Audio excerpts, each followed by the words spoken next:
We need to talk about Pete Hegseth, America's Secretary of War, as he styles himself. He is now a hugely important person when it comes to the prosecution of the war in Iran. Who is he? What does he believe? And how unusual is he when you look at previous American Secretaries of Defense?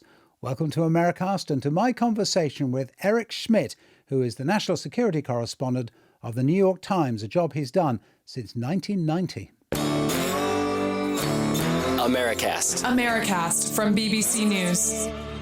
Let's begin with who Pete Hegseth is as a person, because he's not like a normal, if I could use that word in inverted commas, he's not a normal defense secretary, is he? And he wouldn't claim to be. No, he's not at all. And I think he would take pride in saying he's not. In fact, when his name was first announced, I think we were all scrambling to Google his name. It was kind of had an echo when I heard a name, and oh yeah, he's the Fox News Sunday host. And I'm going, but that can't be the guy they picked to be defense secretary. And as it turns out, of course, he has a military record. He did serve in Afghanistan and in Iraq as a kind of a mid-grade officer with the National Guard. He's from Minnesota. But that hardly, in normal times, qualifies you to be a defense secretary.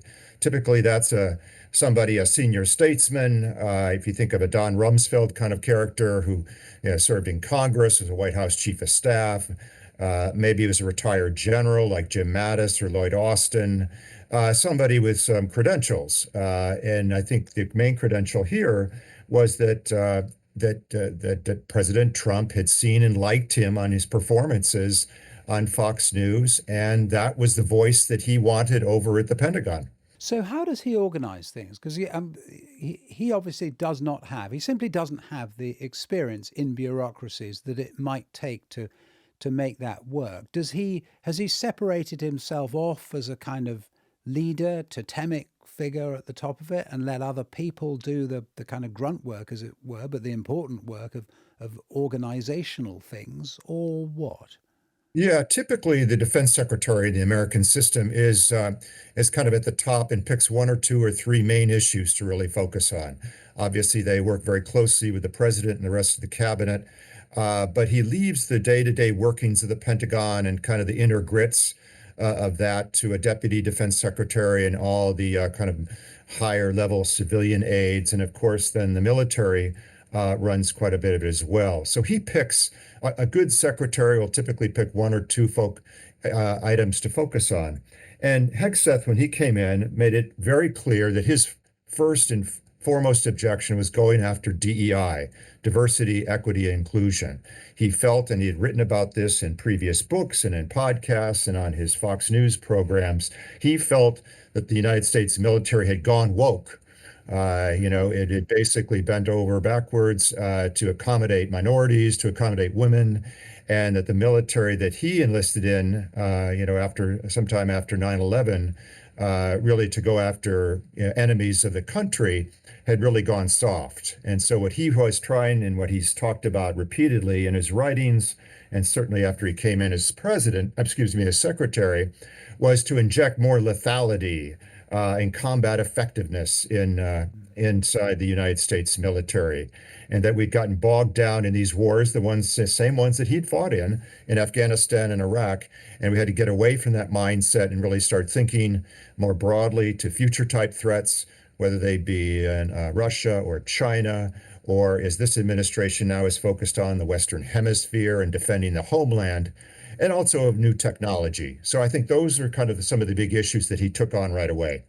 Would a fair-minded person say he's had any success in them? Well, I mean, it depends on your point of view. Again, one of the first things he did was sack the sitting chairman of the Joint Chiefs of Staff, an African-American named C.Q. Brown, a fighter pilot who had tremendous wartime fighting credentials. And yet, I think Hegseth has basically insinuated that he only got his job because he was black. He has systematically gone through the senior ranks of all the military services and fired some 24 top generals and admirals. He just recently fired the Army Chief of Staff, Randy George, and that marked the last of the service chiefs, of the heads of the various branches of the military services in the U.S. military that he has fired, and now is basically putting his own people in. So he is trying to remake the United States military and what he feels is a more with people that he believes are going to be more focused on taking the fight to the enemy, whoever that may be, whether it's drug traffickers on the southwest border of the United States, or in the most recent case against the country of Iran. And of course, if he gets criticism, he is very, very tetchy. Well, in fact, more than tetchy, isn't he? He's actually kicked people out of the Pentagon. Explain the relationship, the Hegseth relationship with those people in the press who ask reasonable questions of what he's doing. Yeah, he doesn't like that. He doesn't like tough questions. I think his view of a good journalist is somebody who's going to basically echo whatever the party line is coming out of the Pentagon or the White House. We wrote a lot about his shortfalls, his multiple marriages, his drinking problems, his failed businesses. And so it wasn't a pretty sight, and he barely got through the approval process. And I think he kind of took that as brought that grudge with him into the building. And rather than trying to work with the media, obviously there's always going to be tensions with the media, he immediately sought to restrict our access. And ultimately, last fall, confronted us with the option, if we wanted to keep the access to the Pentagon that we've had for many, many years, we would essentially have to sign a loyalty oath. That is, we could only publish information that had been pre-approved by the Pentagon. And of course, with the First Amendment, such as it is here in the US, there was no way we were going to do that. And we walked out. The New York Times has sued the Pentagon over this policy, and they're in the midst of litigation to try and get access back into the Pentagon, which is a very important part of our daily job. But we've essentially overcome that. But it's a very combative relationship, even more so than I think pretty much any other secretary I've covered in 35 years. He doesn't, these news conferences we've seen during the Iran war are rare. And they hadn't really happened at all up until the war. Defense secretaries, like other cabinet members and the president, typically travel with the media. He only takes kind of a selected, hand-picked few from a conservative press that he feels will kind of ask safe questions and, again, echo kind of his view of the world and his view of operations. So no, he doesn't like to be challenged, and it's been tricky to kind of get him on the record in confronting him with these things. When you say the most aggressive ever, I mean, thinking back to Donald Rumsfeld, and people might remember the briefings which were televised during the Iraq War. People of a certain age will remember them, and I certainly remember occasionally being in the room. And frankly, it was terrifying. I mean, because he was on great form, and he's acerbic, isn't he, Rumsfeld, and really capable of kind of putting down individuals, and he often did that. But you're saying Hegseth is more than that. Well, the thing with Rumsfeld was, you're exactly right. He was acerbic, he was combative, but he was a wrestler in college, and what he liked was confrontation. Yes, he was, wasn't he? And if you were prepared, and if you had your ducks in a row, and you were well informed, and you were willing to push back, he respected that. He liked that. He liked the jousting. He wasn't afraid of it. He was supremely confident. Pete Hegseth is not confident. He doesn't have a whole lot of inner self-confidence. He projects like he does, but if I think he did, he would be willing to take us on. So the difference between Hegseth and Rumsfeld is huge in that regard, and that Rumsfeld would take on any comers. And if you made your point, it was rare, but every once in a while he would acknowledge, maybe you've got something there, Schmitt. I don't think you're right most of the time, but every once in a while. Whereas Hegseth doesn't even, entertain that as an option. And just to underline, if you're not in the Pentagon is this huge building. People will know the building, but the hugeness of it actually, I don't think is always completely obvious when you just see pictures of it from the outside. This kind of extraordinary mass of corridors and offices. And the crucial point, Eric, is you can sort of roam about, can you? If you're based in there and allowed in there and credentialed to be there, you can talk to people in corridors and glean interesting pieces of information all day. That's exactly right. It's in a very unusual place to report on in Washington. It's up until recently, it was the largest office building in the world. It has about 20,000 people who work there day in, day out. And you're right, as long as you're credentialed, which means going through a background check and being vetted, you could pretty much go anywhere you wanted in the building, and you would bump into people. I remember running into Secretary Jim Mattis. He picked up his own dry cleaning, and you could walk back to his office with him. It would be off the record, but you could glean a tidbit or two. And you were always running into generals or top officials just in the hallway, and you would have you could confirm things with them or run things by them. And so it was very important just to have, be there and pick up things like that. And right now, that's what we're missing. Secretary Hegseth, for whatever reason, believes that the media is essentially a security risk, and he's treating us as such. Whereas, and again, the decades that I've covered the building, there's never been any kind of breach of security. We take our jobs very seriously. Most of the Pentagon correspondents working there have been there for years, if not decades. And it's a very important job. We take it very seriously. We were talking earlier about his relationship with God and specifically how that affects the Pentagon, but also more widely, actually, the kind of broader right. There was this extraordinary story, I think it was the Free Press, wasn't it, reporting a few days ago that they'd actually called in the Vatican's ambassador to Washington, D.C. to complain about the Pope, which takes Hegseth and his people into a very new place. Yes, I mean this is a secretary who wears his religion very much on his sleeve. He has introduced regular prayer briefings, prayer meetings in the Pentagon, which have been going on for years, but he publicizes them and actively encourages people to do that. Look, there's nothing wrong with being religious and observing your faith, but I think what Hegseth does is he really puts it out there, and we even saw it during the press conference the other day when he's talking about the rescue of the downed airmen, when he was essentially comparing, the search, which starts on Friday, Good Friday, as he underscored, extends into Saturday, and then the pilot is actually, rescued early Sunday morning, and he underscores early Easter Sunday morning. So he's making this almost direct comparison to the resurrection. And I think it's becoming more and more apparent in his comments.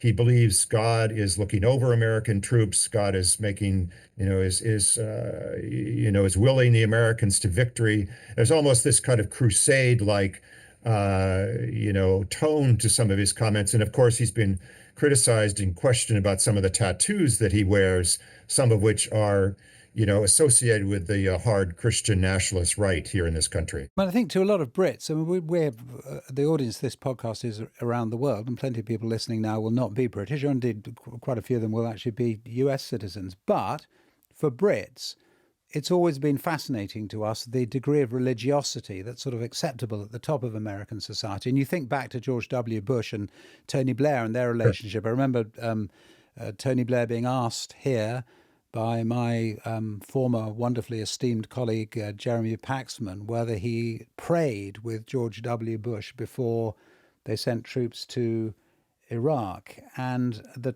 question was deeply discomforting for Tony Blair and for his people, who just sort of dismissed it. We don't do religion. We don't want to go down those roads. Does the fact that George Bush and you are both Christians make it easier for you to view these conflicts in terms of good and evil? I don't think so, no. I think that whether you're a Christian or not a Christian, you can try and perceive what is good and what is evil. You don't pray together, for example? No, we don't pray together, Jeremy, no. But actually, if you think back to the George W. Bush administration, although Rumsfeld wasn't big on religious belief and certainly religiosity, you think back to the Bush White House, they of course were, weren't they, Eric? The place hummed to the sound of prayer at various stages. So it's not, I suppose the point I'm making or the question I'm asking is, how unusual is it in the American system to have someone who is so openly and constantly committed to his religious faith and wants to talk about it? Well, I think it is unusual, particularly for a defense secretary in this sense. And it's usually the defense secretary is somebody who both tries to stay as nonpartisan as possible, but it certainly would keep religion out. I think this also came up during the wars in Afghanistan and Iraq, when, of course, the whole question of was there discrimination against Muslims? Were we fighting a holy war? That kind of thing. And, I think you had military people come out very quickly. In fact, you had the President Bush at the time come out very quickly and say this is not a war against Muslims at all, Islamic. But you have people in this administration who I think who demonize Islam and looking at that. And I think we're seeing this certainly with Republican members of Congress. The Islamophobia is quite striking right now, and there's not much that the senior officials in the White House are doing to tamp that down. And a Catholic phobia as well, if that's a word, which is really striking and interesting. We were talking earlier on about the sense among some Catholics that he really, it's not just that they called in the Pope's representative and dressed him down, which apparently they did, but also it's not just the Pope who upsets them, it's almost Catholicism as a thing. Well, and it's odd because obviously you have the Vice President, J.D. Vance, who's converted and has had his own kind of scrapes with the Pope over, talking about religious interpretation. So it's an unusual thing to have this kind of injected into areas where certainly with the defense secretary, you think he's going to be speaking more about military policy or operations or maybe personnel issues, and suddenly to have such a focus on religion is quite unusual. What's he going to do in the future, do you think? Or what does he want to do? Is this a kind of job where he fades away at the end of it, or goes back to Fox News, or what? Well, there's a lot of speculation out there. Pete Hegseth is 45. He turns 46 in June. He's a young guy, obviously quite telegenic, well-spoken, and from people I talk to in political circles, quite ambitious. And I think there's a lot of rumors. He lives in Tennessee, outside of Nashville, that he would like to run for office, particularly there. But there are even echoes that he might like to run for president someday. I mean, using this as a stepping stone toward that. I don't think maybe, in the next cycle, but perhaps following on. But it's interesting to see what kind of following he would have, particularly on the conservative right, who, believe in what he's talking about as somebody who can who's very closely aligned with the military, although really doesn't have as much say in military operations. I mean, obviously, as defense secretary, he'll sign off and approve on these, but he's not, say, a Lloyd Austin or a Jim Mattis, who are former four-star generals who could really get in the weeds on both operational and strategic issues. He leaves that to the senior uniform guys like General Kane to do. But I think he could use this as a stepping stone, particularly if he continues to have successful operations. That's why the Iran war is so crucial right now, and why he's framed it as he did yesterday in his press conference with General Kane, basically saying America is winning. We've won this war. We've defeated the Iranian military, and they go on to tick off all these statistics. And yet we see with our own eyes how Iran is still able to fire off missiles and drones. They still control the Strait of Hormuz. So while they may be battered militarily, they still have, quite a lot of fight left in them, and many of the political and strategic goals that the president has set out have not been met. Yeah, it's interesting that, isn't it? Because you see again and again the stats that the Pentagon come up with, and that Pete Hegseth talks about. X number of launchers have been destroyed. This proportion of the capability of the Navy and the Air Force of the Iranian state, etc., etc. But what you don't hear so much is how much they've still got left, or the sense that the Pentagon must have behind the scenes. I mean, maybe you do know the answer to this, Eric. It was what the Pentagon's assessment is of how powerful Iran still is in military terms at least pause that we've achieved so far in this war.